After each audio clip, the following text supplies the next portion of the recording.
নমস্কার, আপনারা দেখছেন গ্লোব টিভি, সবার পাশে সবার সাথে। গ্লোব নিউজ নিয়ে এখন আমি সুপর্ণা রয়েছি আপনাদের সঙ্গে।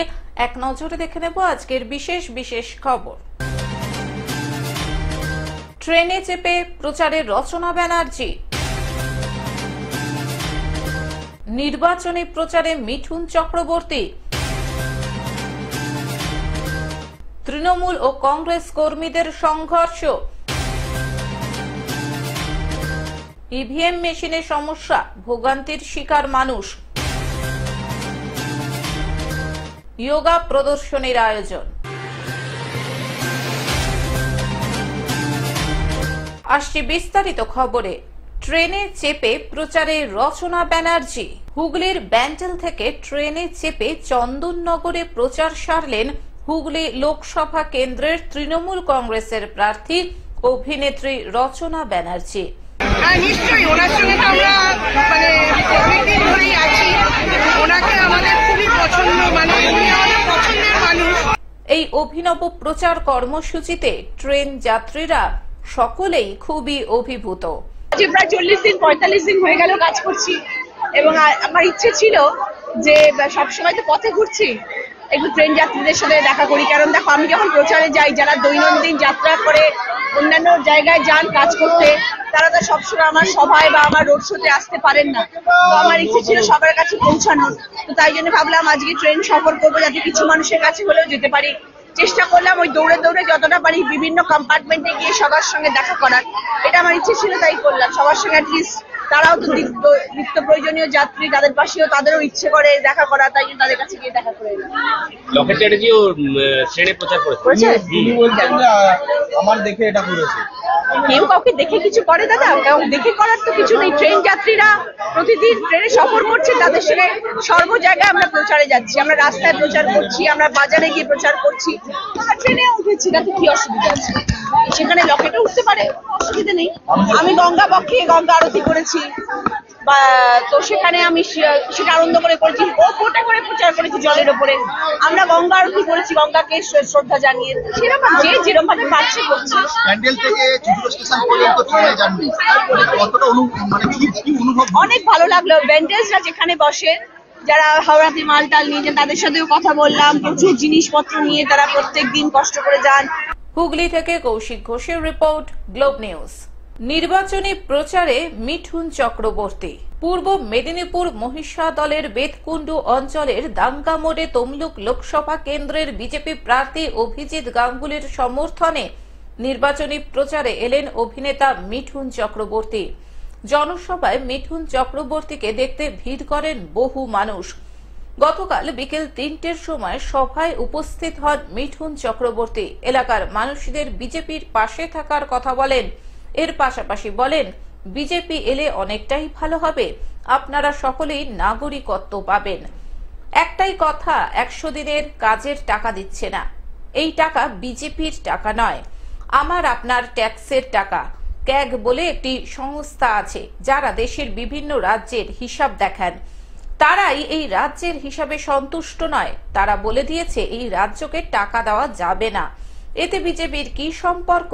মহিষাদল ব্লকের বেতকুণ্ডু অঞ্চলের গঙ্গামোড়ে তমলুক লোকসভা কেন্দ্রের বিজেপি প্রার্থী অভিজিৎ গাঙ্গুলির সমর্থনে নির্বাচনী সভায় এসে এমনটাই মন্তব্য করেন অভিনেতা মিঠুন চক্রবর্তী। আমাদের অপোজিশনের আমি কোনো পার্টির নাম নিই না, আমি কোনো ক্যান্ডিডেটের নাম নিই না। যেখানে যাচ্ছি সেখানেই শুনছি তোমাদের তাড়িয়ে দেবে, তোমাদের ধ্বংস করে দেবে, তোমার বাড়ি পাঠিয়ে দেবে। সকাল থেকে সন্ধ্যে অবধি এই পার্টিরা খালি মিথ্যে কথা বলে। এদের মিথ্যে লগ্নে জন্ম আর দুর্নীতি রাশি।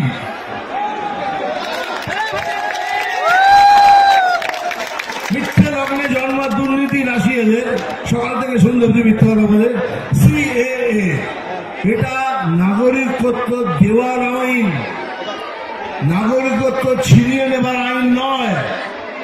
আর এই আইনটা শুধু মুসলমান ভাই বোনদের নয়, এটা আমার জন্য, এদের জন্য, খ্রিস্টানদের জন্য, শিখ ভাইদের জন্য, সবার জন্য এই আইন। তবে কি আছে ঝামেলা? কিছু ঝামেলা হলো এটাই, যাদের কাছে সত্যিকারের আধার কার্ড আছে তারাই ভারতবর্ষের নাগরিক। আর বাড়ির মালিককে কেউ ধাক্কা মেরে বার করতে পারে? তো আপনার কাছে যদি আধার কার্ড থাকে আপনাকে বার করে দেবে বাড়ি থেকে, বাড়ির মালিক। এইসব মিথ্যে কথা বলে বলে এইসব মুসলমান ভাই বোনদের ভয় দেখাচ্ছে, বলছে এত বছর ধরে চালিয়ে আনলো, দুটো টার্ম মিথ্যে কথা বলেছে, মুসলমান ভাই বোনদের কিচ্ছু দেয়নি, যা প্রমিস করেছে একটাও দেয়নি। খালি বলে যাচ্ছে বিজেপি মুসলমানদের দুশ্মন। বিজেপি মুসলমানদের দুশ্মন নয়,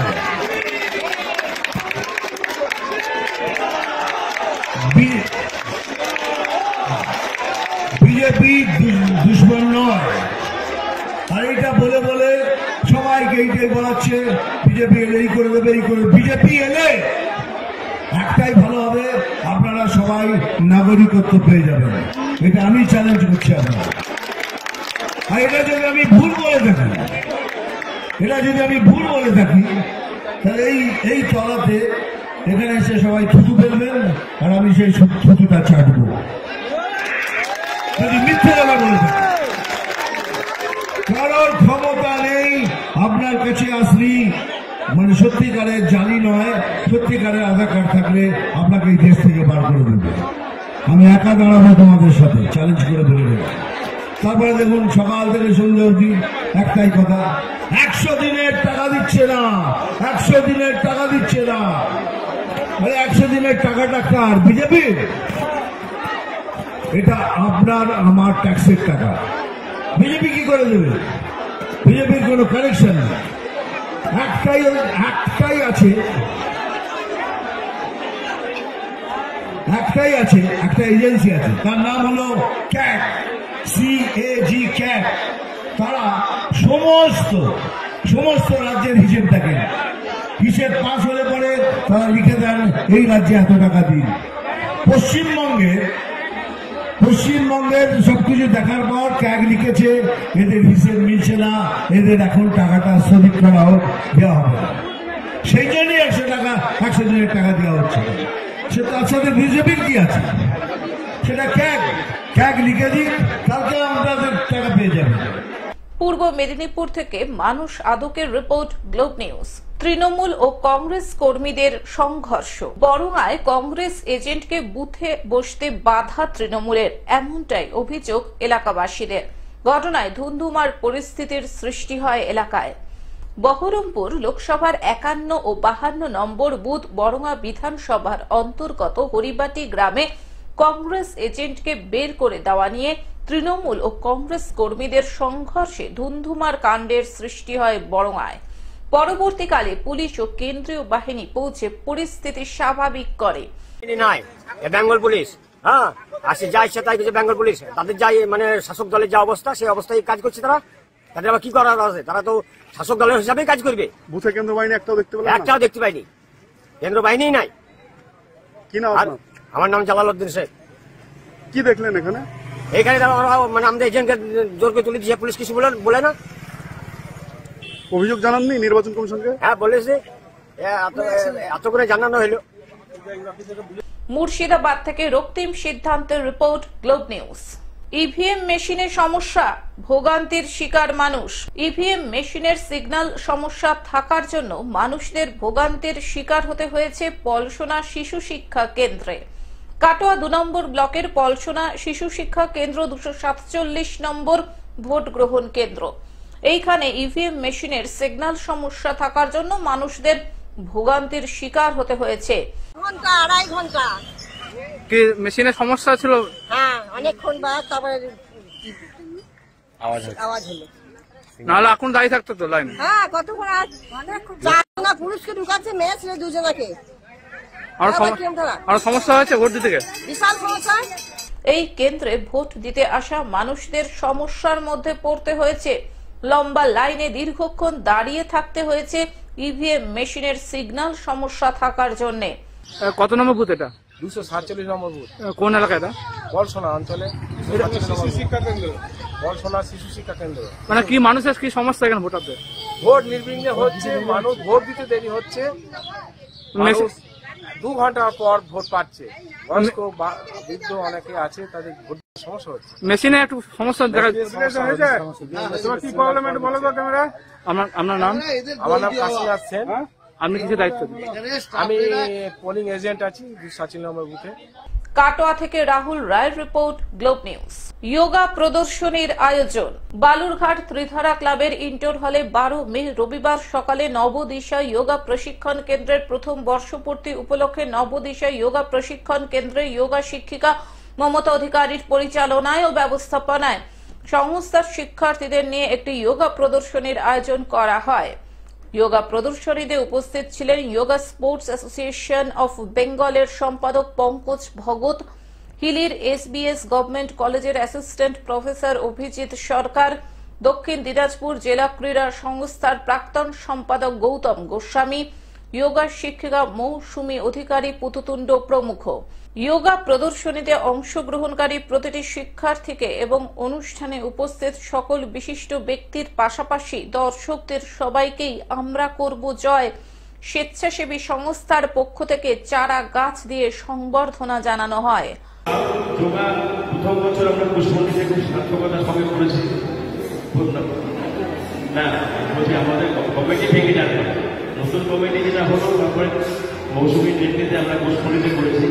অসম্ভব ভালো, খুব পরিশ্রম করেছিল, ওরা স্বামী স্ত্রী দুজনেই খুব পরিশ্রম করেছিল।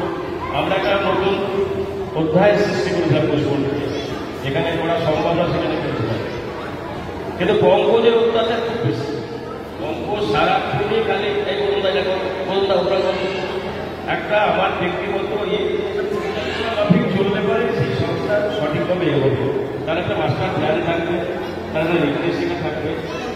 হঠাৎ করে কিছু করলে হবে না, কারো কারো পার্সোনাল এজেন্ডা থাকে। প্রত্যেকটা মানুষ তার শরীর, সংসার, পরিবার সব কিছু আছে। যারা চাকরি করে তাদের নিজস্ব কিছু প্রোগ্রাম আছে, সবগুলোকে অ্যাকোমোডেট করতে হবে, করে তাদেরকে তাদের থাকার সময় সংযুক্তিকরণ করে তাদের সঙ্গে আলোচনা সাপেক্ষে আমাকে এগোতে হবে। বালুরঘাট থেকে জয়দীপ মৈত্রের রিপোর্ট, গ্লোব নিউজ।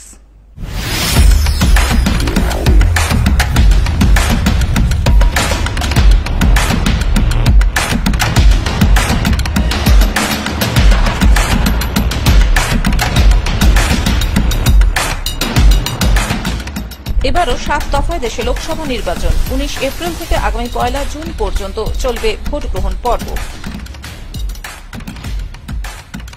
চতুর্থ দফার ভোট বহরমপুরে তৃণমূল কংগ্রেস প্রার্থী ইউসুফ পাঠান, বিজেপির প্রার্থী ডক্টর নির্মল কুমার সাহা এবং কংগ্রেস প্রার্থী অধীর রঞ্জন চৌধুরী। কৃষ্ণনগরে তৃণমূল কংগ্রেস প্রার্থী মহুয়া মৈত্র, বিজেপি প্রার্থী রাজমাতা অমৃতা রায় এবং সিপিআইএম প্রার্থী SM সাদি। রানাঘাটে তৃণমূল কংগ্রেস প্রার্থী মুকুটমণি অধিকারী, বিজেপি প্রার্থী জগন্নাথ সরকার এবং সিপিআইএম প্রার্থী অলোকেশ দাস। বর্ধমান পূর্ব তৃণমূল কংগ্রেস প্রার্থী ডক্টর শর্মিলা সরকার, বিজেপি প্রার্থী অসীম কুমার সরকার এবং সিপিআইএম প্রার্থী নীরব খান। বর্ধমান দুর্গাপুরে তৃণমূল কংগ্রেস প্রার্থী কীর্তি আজাদ, বিজেপি প্রার্থী দিলীপ ঘোষ এবং সিপিআইএম প্রার্থী সুপ্রীতি ঘোষাল। আসানসোলে তৃণমূল কংগ্রেস প্রার্থী শত্রুঘ্ন সিনহা এবং বিজেপি প্রার্থী পবন সিং। বোলপুরে তৃণমূল কংগ্রেস প্রার্থী অসিত কুমার মাল, বিজেপি প্রার্থী প্রিয়া সাহা এবং সিপিআইএম প্রার্থী শ্যামলী প্রধান। বীরভূমে তৃণমূল কংগ্রেস প্রার্থী শতাব্দী রায়, বিজেপি প্রার্থী দেবাশিস ধর এবং কংগ্রেস প্রার্থী মিল্টন রশিদ। এখন থেকে গ্লোব টিভি দেখুন আপনার স্মার্টফোনেও। গুগল প্লে স্টোর অথবা অ্যাপল স্টোর থেকে ডাউনলোড করুন গ্লোব টিভি লাইভ অ্যাপ এবং জিও টিভি অ্যাপ। এছাড়াও জিও ফাইবারেও গ্লোব টিভি দেখুন 1457 নম্বরে। আজকের মতন গ্লোব নিউজ এখন এই পর্যন্তই। দেখতে থাকুন গ্লোব টিভি, সবার পাশে সবার সাথে। নমস্কার।